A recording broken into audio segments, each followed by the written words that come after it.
بسم اللہ الرحمن الرحیم 656 ہجری بمطابق 1258 عیسوی ہلاکو خاں کی قیادت میں منگولیوں نے عباسی خلافت کے دارالحکومت بغداد پر حملہ کیا۔ مسلمانوں نے بڑی مصیبتیں دیکھی۔ مشہور مورخ ابن کثیر لکھتے ہیں، وہ شہر کی طرف پلٹے، مرد، عورتیں، بچے، بوڑھے، جوان، ادھیڑ عمر، الغرض جو بھی ملا اسے قتل کر دیا۔ بہت سے لوگ غیر آباد کنوؤں، جنگلوں اور ویرانوں میں چھپ گئے اور ایک عرصہ تک غائب رہے۔ کئی لوگ دکانوں پر جمع ہوئے اور اپنے آپ پر دروازوں کو بند کر دیا۔ تتاریوں نے دروازوں کو آگ لگا کر یا توڑ کر کھول لیا اور کشتوں کے پشتے لگا دیے۔ جو بچ کے پہاڑیوں کی چوٹیوں کی طرف بھاگ نکلے، ان وحشیوں نے یوں خون ریزی کی کہ خون گلیوں میں بارش کے پانی کی طرح بہتا تھا۔ کسی کی جان بخشی نہ ہوئی سوائے یہودیوں، نصرانیوں اور ان لوگوں کے جنہوں نے ان کی پناہ لی تھی۔ امت مسلمہ اپنے گناہوں اور نافرمانیوں کی وجہ سے کمزور ہو گئی اور ان کی طاقت جاتی رہی تھی۔ ان مشکل حالات میں جبکہ امت مسلمہ من حیث المجموع مٹ چکی تھی، ترکوں کے مشہور قبیلے کائی کے سردار ارطغرل غازی کے ہاں ایک بچے نے آنکھ کھولی۔ والدین نے اس کا نام عثمان رکھا۔ عثمان اسی سال پیدا ہوا جس سال بغداد میں عباسی خلافت کا خاتمہ ہوا۔ اسی عثمان کی طرف عثمانی سلطنت منسوب کی جاتی ہے۔ عثمان کا اپنے وقت کے مشہور بزرگ شیخ ادبالی سے تعلق تھا۔ عثمان اکثر شیخ ادبالی کے ہاں جایا کرتا تھا۔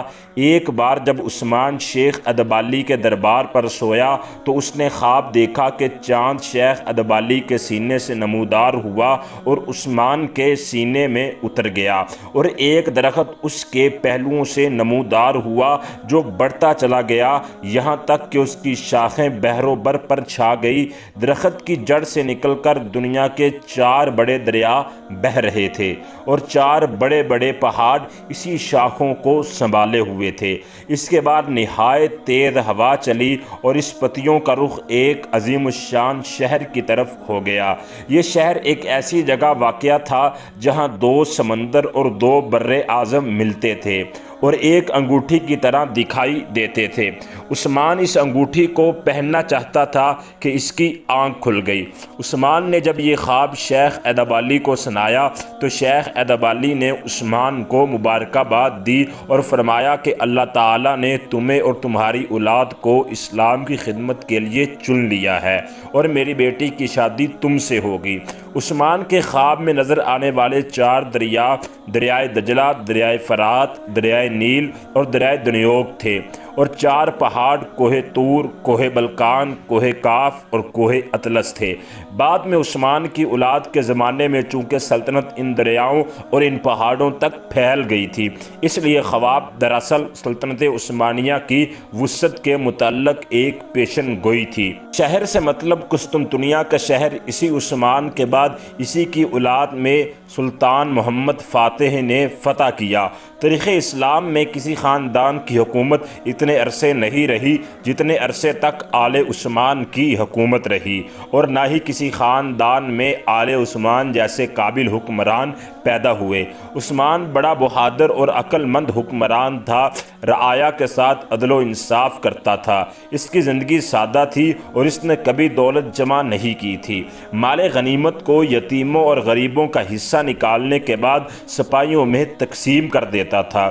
وہ فیاض، رحم دل اور مہمان نواز تھا، اور اس کی ان خوبیوں کی وجہ سے ہی ترک آج بھی ان کا نام عزت سے لیتے ہیں۔ اس کے بعد یہ رواج ہوا کہ جب بھی کوئی بادشاہ تخت پر بیٹھتا تو عثمان کی تلوار اس کی کمر سے باندھی جاتی تھی اور دعا کی جاتی کہ خدا اس میں بھی عثمان کی ہی خوبیاں پیدا کرے۔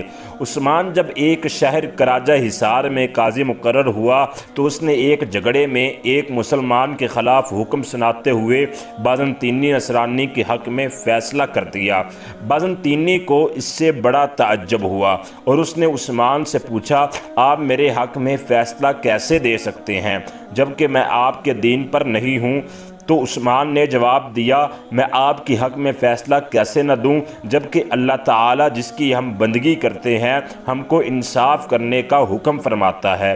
عثمان کی اس انصاف کی بدولت اس شخص اور اس کی قوم کو ہدایت نصیب ہوئی اور وہ مسلمان ہو گئے۔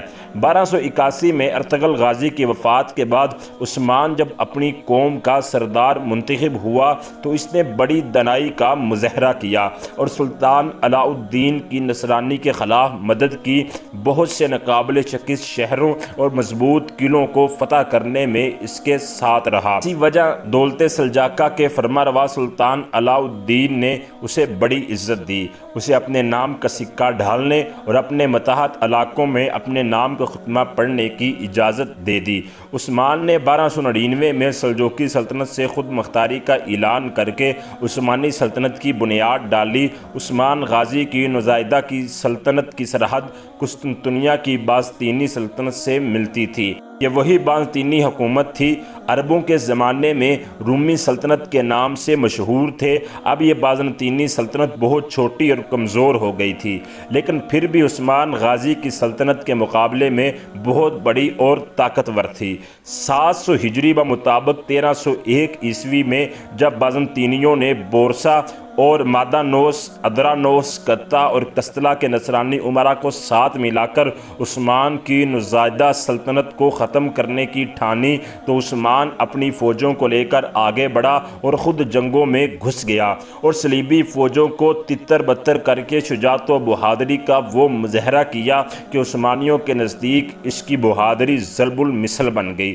عثمان کے زیر نگین علاقوں کے قریب بسنے والے لوگوں کو جب اس بات کا علم ہوا کہ وہ دین اسلام کا ایک مخلص سپاہی ہے، اس کی مدد پر کمر بستہ ہو گئے، تو ایک ایسی اسلامی سلطنت کے اصولوں کو مستحکم کرنے کے لیے اٹھ کھڑے ہوئے نصرانی حکومت کے سامنے ایک ناقابل تسخیر دیوار بن کے کھڑی ہو گئی۔ 707 ہجری بمطابق 1308 میں عثمان نے یکے بعد دیگرے کتا، لفکا، آقا حصار اور کوج حصار کے قلعے فتح کیے۔ 712 ہجری بمطابق 1313 میں کبوا، یکیجا، تراکولا اور تکرر بیکاری قلعے فتح کیے۔ انہی فتوحات نے بروسا شہر کی فتح کو آسان بنا دیا، حالانکہ یہ شہر مشکل ترین معرکہ تھا۔ 23 سال تک عثمان اور امیر شہر اقلیانوس کے درمیان سخت ترین معرکے ہوئے، لیکن بالآخر نصرانی سپہ سالار کو سر جھکانا پڑا اور شہر عثمان کے حوالے کرنا پڑا۔ اقلیانوس عثمان کے جذبے سے اتنا متاثر ہوا کہ اس نے اسلام قبول کر لیا۔ عثمان نے اسے بے کا لقب دیا۔ وہ بعد میں عثمانی فوج کا ایک مشہور سپہ سالار بنا۔ بازنطینی کی سپہ سالار عثمان سے متاثر ہوئے، حتیٰ کہ عثمانی فوج کی صفیں 9 مسلم سپہ سالاروں سے بھر گئی، بلکہ بہت اسلامی جماعتیں خدمت اسلام کے جذبے سے سرشار خلافت عثمانیہ کے جھنڈے کے نیچے جمع ہو گئی۔ عثمان جب بستر مرگ پر تھا تو اس نے اپنے بیٹے اور خان کو وصیت کرتے ہوئے کہا، جہاد فی سبیل اللہ کے تسلسل کو قائم رکھتے ہوئے دین اسلام کو ہمیشہ بلند رکھنا، مکمل ترین جہاد کے ذریعے اسلام کے جھنڈے کو تھامے رکھنا، ہمیشہ اسلام کے خادم رہنا۔ میری نسل سے جو شخص بھی حق اور انصاف سے روگردانی کرے گا، روز محشر رسول اللہ صلی اللہ علیہ وسلم کی شفاعت سے محروم رہے گا۔ یہ وصیت ایک ضابطہ تھی۔ بعد میں عثمانی عمل پیرا رہے اور اسلامی تہذیب و تمدن کو ان دور دراز علاقوں تک پہنچایا جہاں تک اسلامی جھنڈا پہنچا۔ یہ عظیم فرزند اسلام 1326 کو جب اس جہان فانی سے رخصت ہوا تو دولت عثمانیہ کا رقبہ 16,000 مربع کلومیٹر تھا۔ وہ اپنی نوزائیدہ مملکت کے لیے بحر مرا تک راستہ بنانے کے لیے کامیاب ہوا اور اس دور کے 2 اہم شہر ازنیک اور بورسا جو بازنطینی سلطنت میں بڑی اہمیت کے حامل سمجھے جاتے تھے فتح ہوئے۔ عثمان کو بورسا میں دفن کیا گیا۔ 1855 میں آنے والے ایک زلزلے کی وجہ سے عثمان اول کا مزار مکمل طور پر زمین بوس ہو گیا، لیکن 1868 میں سلطان عبدالعزیز نے مزار دوبارہ تعمیر کیا جو آج بھی موجود ہے۔ آج کے لیے اتنا ہی کافی ہے۔ ویڈیو اچھی لگی ہو تو ویڈیو کو لائک کریں، چینل کو سبسکرائب کریں۔ اللہ حافظ۔